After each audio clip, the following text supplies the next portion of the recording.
Hi, it's Grandpa Ricky again.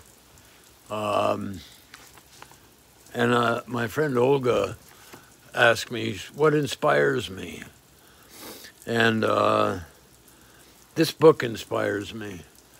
It says, No Mud, No Lotus, The Art of Transforming Suffering by Thich Nhat Hanh.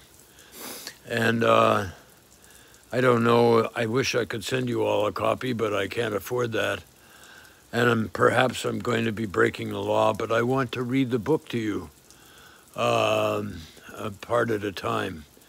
So the dedication in the book says, most people are afraid of suffering, but suffering is a kind of mud to help the lotus flower of happiness grow. There can be no lotus flower without the mud, by Thich Nhat Hanh. And the contents are the art of transforming suffering, saying hello, looking deeply, ease, 5 practices for nurturing happiness. And happiness is not an individual matter. And the practices for happiness in this book are the 16 breathing exercises, the 6 mantras. A mantra, by the way, is a phrase that you just keep saying again and again and again and again, and it eventually sinks into our inner universe and our shadows. Being present with strong emotions. For decades, I was terrified of feeling anything, let alone feeling it strongly and deeply. The next chapter is called Inviting the Bell. And the next one is metta. And the other is deep relaxation. And the 7th chapter is the 5 mindfulness trainings. And number 8 is a walking meditation. So, the art of transforming suffering. We all want to be happy, and there are many books and teachers in the world that try to help people be happier, yet we all continue to suffer. Therefore, we may think that we're doing it wrong. Somehow we're failing at happiness. And that isn't true. Being able to enjoy happiness doesn't require that we have zero suffering. In fact, the art of happiness is also the art of suffering well. When we learn to acknowledge, embrace, and understand our suffering, we suffer less. Not only that, but we also are able to go further and transform our suffering into understanding, compassion, and joy for ourselves and others. One of the most difficult things for us to accept is that there is no realm where there is no happiness and there's no suffering. This doesn't mean that we should despair. Suffering can be transformed. As soon as we open our mouth to say suffering, we know that the opposite of suffering is already there as well. Where there is suffering, there is happiness. According to the creation story in the biblical book of Genesis, God said, "Let there be light." And I like to imagine that light replied, saying, "God, I have to wait for my twin brother, darkness, to be with me. I can't be there without the darkness." And God asked, "Why do you need to wait? Darkness is there." And light answered, "In that case, I am also already there." If we focus exclusively on pursuing happiness, we may regret suffering. We may regard suffering as something to be ignored or resisted. We think of it as something that gets in the way of happiness. But the art of happiness is also at the same time the art of suffering and knowing how to suffer well. If we know how to use our suffering, we can transform it and suffer much less. Knowing how to suffer well is essential to realizing true happiness. Suffering and happiness are not separate. When we suffer, we tend to think that suffering is all there is at that moment, and happiness belongs to some other time or place. People often ask, "Why do I have to suffer?" Thinking we should be able to have a life without suffering is as deluded as thinking we should be able to have a left side without having a right side. The same is true of thinking we have a life in which no happiness whatsoever is to be found. If the left says, "Right, you have to go away. I don't want you. I only want the left." That's nonsense, because when the left would have to stop existing as well. If there's no light, then there's no right, there's no left. Where there is no suffering, there can be no happiness either, and vice versa. If we learn to see and skillfully engage with both the presence of happiness and the presence of suffering, we will go in the direction of enjoying life more. Every day we go a little further in that direction, and eventually we realize that suffering and happiness are not two separate things. Cold air can be painful if you're not wearing enough clothes. But when you're feeling overheated or you're walking outside with proper clothing, the bracing sensation of cold air can be a source of feeling joy and aliveness. Suffering isn't some kind of external, objective source of oppression and pain. There might be things that cause you to suffer, such as loud music or bright lights, which may bring other people joy. There are things that bring you joy and annoy other people. The rainy day that ruins your plans for a picnic is a boon for the farmer whose field is parched. Happiness is possible right now, today, but happiness cannot be without suffering. Some people think that in order to be happy, they must avoid all suffering, and so they are constantly vigilant, constantly worrying. They end up sacrificing all their spontaneity, freedom, and joy. This isn't correct. If you can recognize and accept your pain without running away from it, you will discover that although pain is there, joy can also be there at the same time. Some say that suffering is only an illusion, or that to live wisely, we have to transcend both suffering and joy. But Thich Nhat Hanh says the opposite. The way to suffering well and to be happy is to stay in touch with what is actually going on. In doing so, you will gain liberating insights into the nature of suffering and joy. And that's, I guess, why I'm always asking myself, what can I enjoy right now while I'm suffering? Or I ask people, what enjoyments are you having today? Because I've learned that so many of my friends, like me, get focused only on the suffering. And I hope that I'm reminding people to look for the enjoyments. There's always something that I like, even a tiny, tiny little bit. The next section is called No Mud, No Lotus. And for those of you who don't know what a lotus flower is, it has a beautiful odor, and it grows in swamps and really sopping, wet, stinky mud. And they open. Some of them only open in the daytime, some of them only open at night. So both suffering and happiness are of an organic nature, which means they are both transitory. They are always changing. The flower, when it wilts, becomes the compost. The compost can help grow a flower again. Happiness is also organic and impermanent by nature.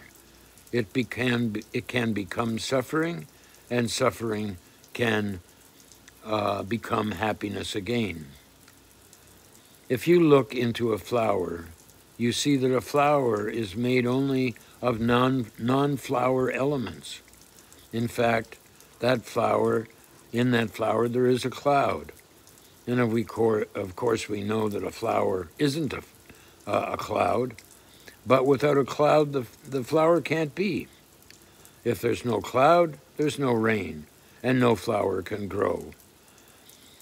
If you don't have to be a dreamer to see a cloud floating in a flower. It's really there. Sunlight is also there. Sunlight isn't a flower, but without sunlight, no flower is possible. If we continue to look deeply into the flower, we see many other things, like the earth and the minerals, and without them a flower cannot be. It's a fact that a flower is made only of non-flower elements. A flower can't be by herself alone. A flower can only interbe with everything else. You can't remove the sunlight, the soil, and the cloud from the flower. In fact, in each of our Plum Village practice centers around the world, we have a lotus pond. Everyone knows we need to have mud for lotuses to grow.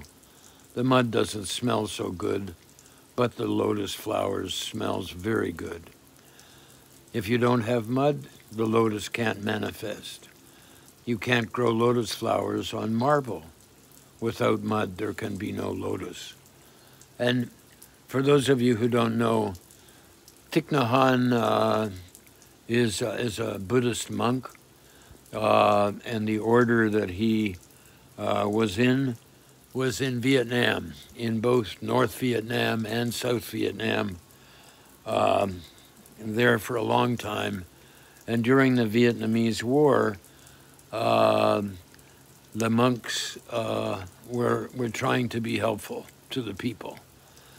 And you may have seen pictures of the monk pouring gasoline over themselves and lighting themselves on fire.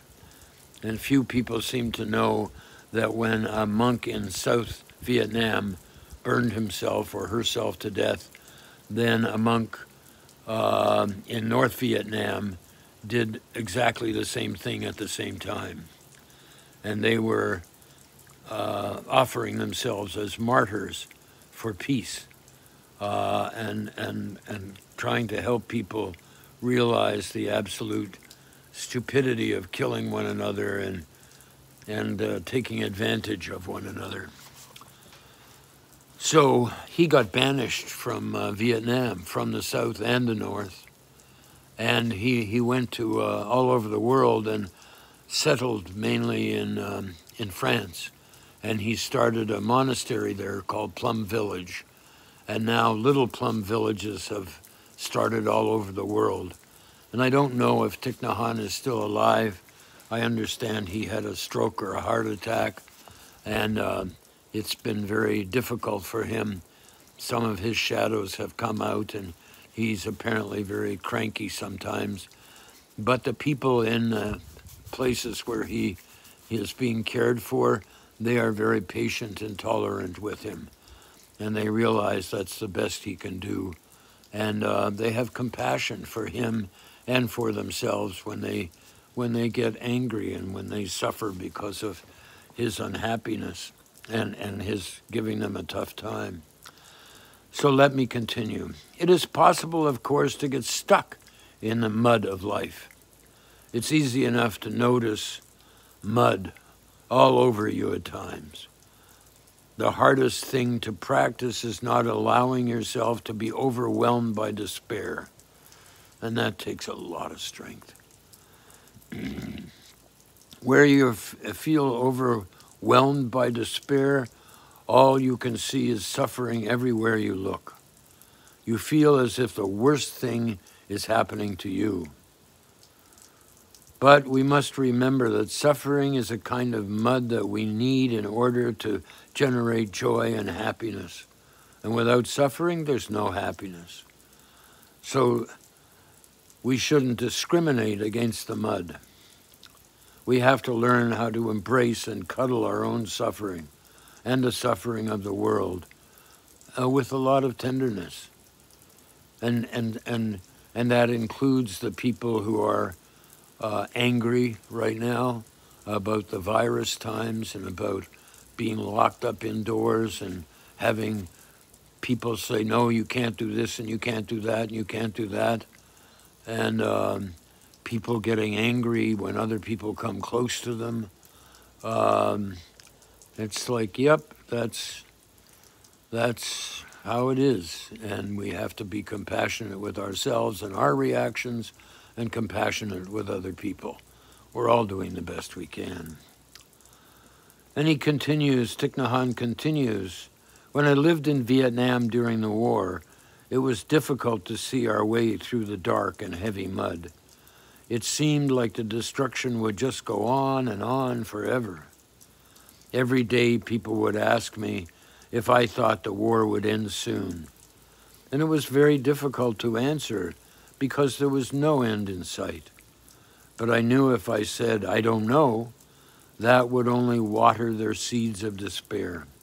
So when people ask me that question, I would reply, everything is impermanent, even war. It will end someday. And knowing that, we could continue to work for peace. And indeed, the war did end. And now former mortal enemies are busily trading and touring back and forth, and people throughout the world enjoy practicing our traditions on mindfulness and peace.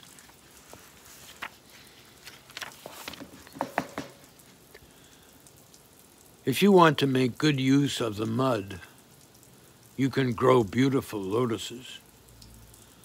If you want to make good use of suffering, you can produce happiness. We need some suffering to make happiness possible, and most of us have had enough suffering inside and around us to be able to do that. We don't have to create more suffering. The next section is, did the Buddha suffer?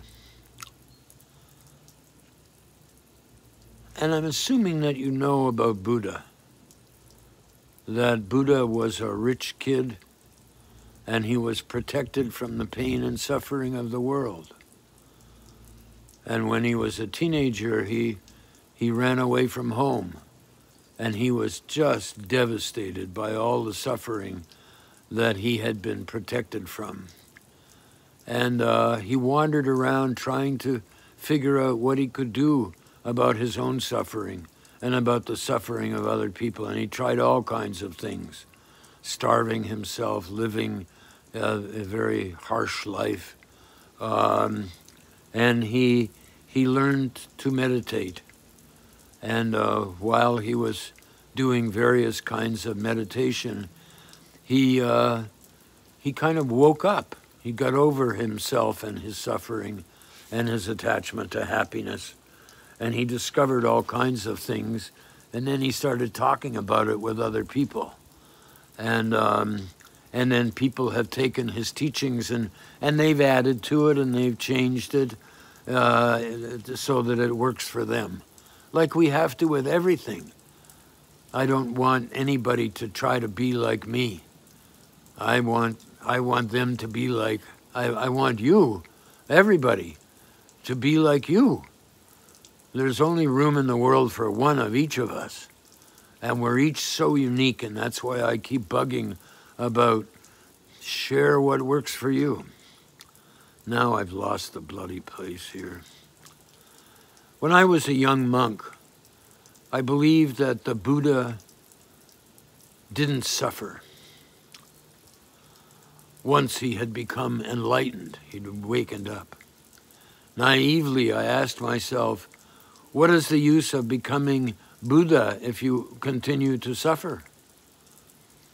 The Buddha did suffer because he had a body, feelings, and perceptions like us all. Sometimes he probably had a headache or a toothache. Sometimes he suffered from rheumatism. If he happened to eat something not well cooked, then he had intestinal problems. So he suffered physically and he suffered emotionally as well. When one of his beloved friends died, he suffered. How can you not suffer when a dear friend has just died? The Buddha wasn't a stone. He was a human being. But because he had a lot of insight, wisdom, and compassion, he knew how to suffer, and so he suffered much less.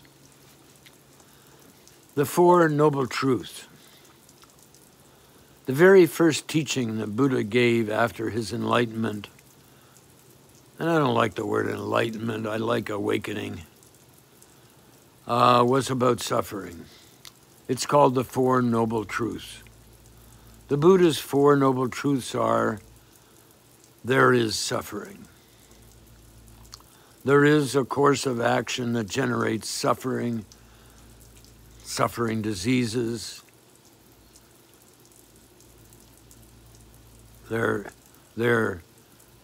I.e., there is suffering stops. That doesn't make sense. There is, of course, a course of action that generates suffering.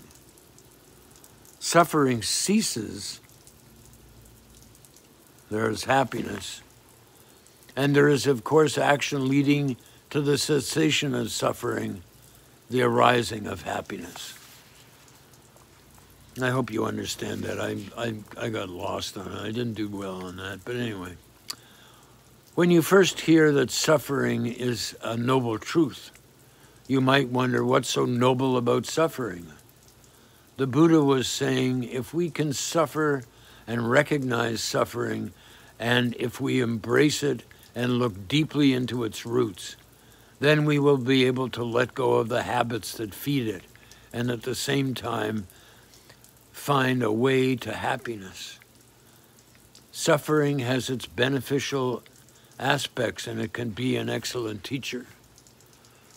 And my teacher and inner healer, Viktor Frankl, has taught me that every time I'm suffering, I almost automatically look around for what good can come from this suffering. What is suffering made of? There is the suffering of the body, including the sensations of pain and illness, hunger and physical injury. Some of this suffering is simply unavoidable. Then there is the suffering of the mind, including anxiety and jealousy and despair and fear and anger. We have the seeds, the potential in us for understanding love, compassion, and insight, as well as the seeds of anger and hate and greed. While we can't avoid all the suffering in life, we can suffer much less by not watering the seeds of suffering inside us. Are you at war with your body? Do you neglect or punish your body? Have you gotten to know your body? Can you feel at home in your body? Suffering can either be physical or mental or both. But every kind of suffering manifests somewhere in the body and creates tension and stress. We are told that we should release the tension in our body, and many of us have tried this very hard. We want to release the tension in our body, but we can't release it. Our attempts to releasing tension in us won't work unless we first acknowledge that it's there. And I'm so happy that so many people in the world are getting to Acknowledge, yes, I'm unhappy. I'm unhappy. I'm cooped up here trying to educate my kids, and it's very hard, and I can't do it. And where can I find a moment's peace? And that's what this is about, just finding small enjoyments. When you cut your finger, you must wash it, and your body knows how to heal it. When a non-human animal living in the forest is injured, she knows what to do. She stops searching for something to eat or looking for a mate. She knows through generations of ancestral knowledge that it's not good for her to do so. She finds a quiet place and just lies down, doing nothing on the outside. Non-human animals instinctively know that stopping is the best way to get healed. And this virus has stopped us, and we're doing nothing, or we're doing less, and we are healing, and we have to look for our healing. The animals don't need a doctor, a drugstore, or a pharmacist. Maybe a doctor, a pharmacist, or a store could help them stay alive a while longer, but maybe not. We human beings used to have this kind of wisdom, but we've lost touch with it. We don't know how to rest anymore. We don't allow our bodies to rest, to release the tension, and to heal. And yet the most effective ways to ease and transform our suffering are already available to us with any prescription and no financial cost. I'm not suggesting that you should throw away all your medications. Some of us do need to use certain medications, but we can sometimes use them in smaller quantities and to much greater effect when we know how to let our body and mind truly rest. My friend Lawrence Smith used to say, when we were little, the adults around us would say, "You look tired, you need to have a nap." But nobody says that to us very much when we're adults. And I'm slowly learning to have naps. Some days, lots of them. And the next chapter here is healing medicine.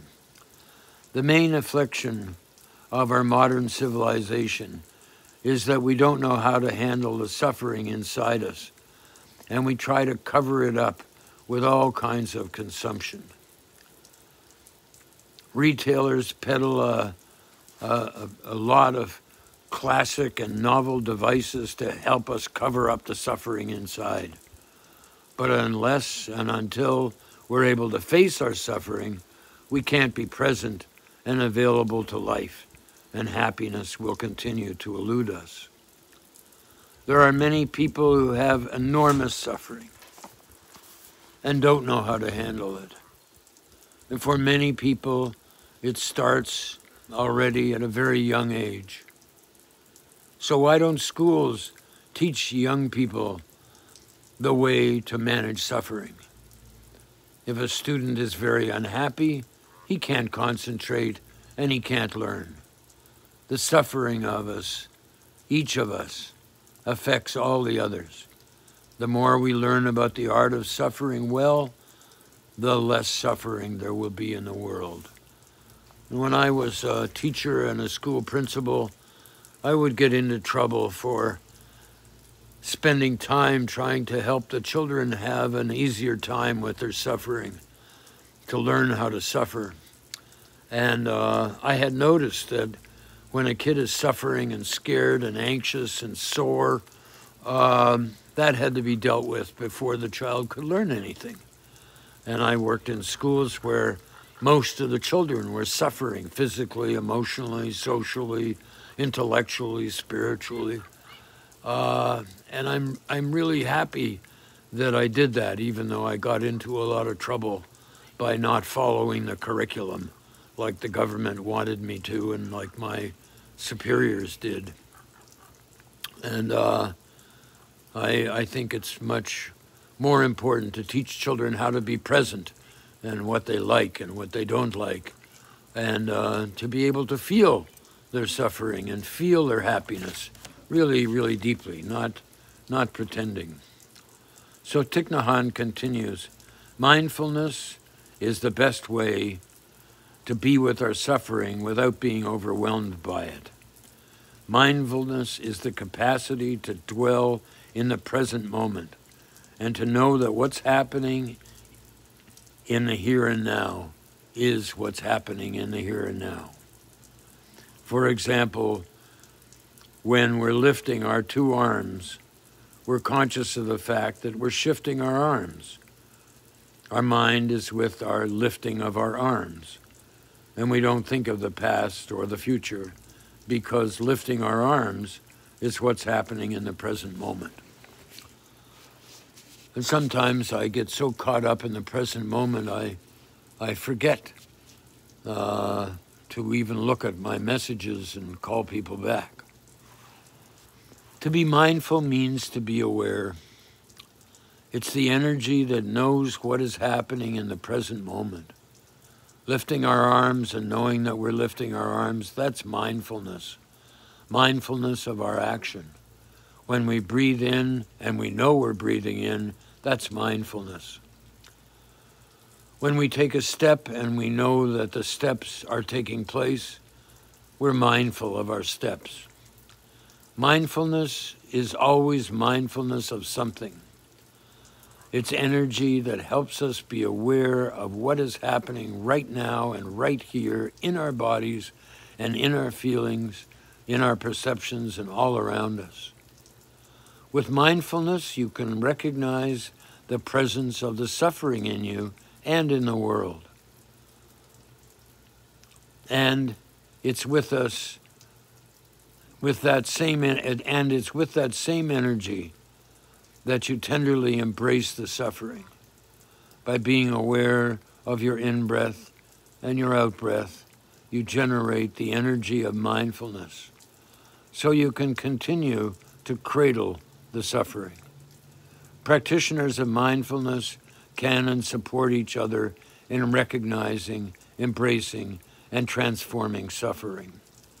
With mindfulness, we are no longer afraid of pain. We can even go further and make good use of suffering to generate the energy of understanding and compassion that heals us, and we can help others to heal and be happy as well. And the final one is generating mindfulness. The way we start producing the medicine of mindfulness is by stopping and taking a conscious breath, giving our complete attention to our in-breath and our out-breath. When we stop and take a breath in this way, we unite body and mind and come back home to ourselves. We feel our bodies more fully. We're truly alive only when the mind is with the body. The great news is that oneness of the body and mind can be realized just by one in-breath. It takes some practice, but it's possible. Maybe we have not been kind enough to our bodies for some time, recognizing the tension, the pain, the stress in our body. We can feel it in our mindful awareness, and that is the beginning of healing.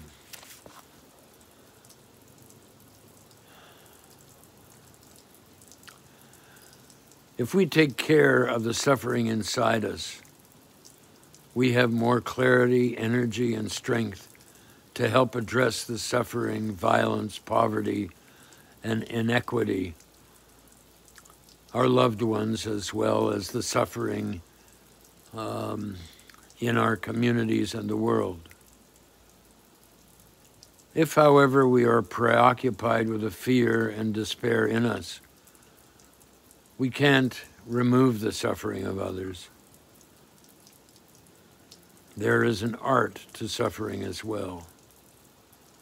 If we know how to take care of our suffering, we will not only suffer much, much less, we will create more happiness around us and in the world. And I have been practicing this for decades and decades. And now when I meet people in the street and they look at me and they're frightened, or they're really sad, I've learned to use humor and curiosity. And I acknowledge them with humor and curiosity and kindness and compassion.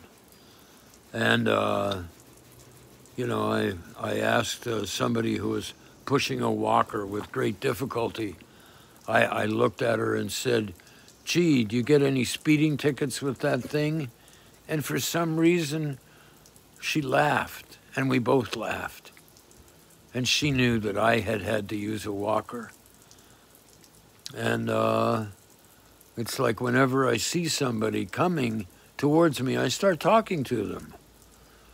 Like, how you doing? What's happening? What's it like back there? Or whatever comes into my mind. And I keep talking to them, and they start talking, and we pass, and we're talking, and they walk behind me. And my friends from Africa and parts of South America, they tell me that people really close to the ground, the barefoot people, that they do that as well. And now that we've got these bandanas and face masks, we can't see if somebody's smiling. So I'm looking for signals like, "Hey, how you doing? How's your mask feeling today?" And getting some laughter going, some commonality, some acknowledgement of right now. So maybe you can use that. So I've really enjoyed reading this to you. I'm getting quite emotional now about it. And so I'll say goodbye, and please share with whatever inspires you, whatever gives you good energy, whatever helps you keep going, because maybe it might help somebody else keep going. And you'll feel good about even trying or thinking about, hey, I want to give you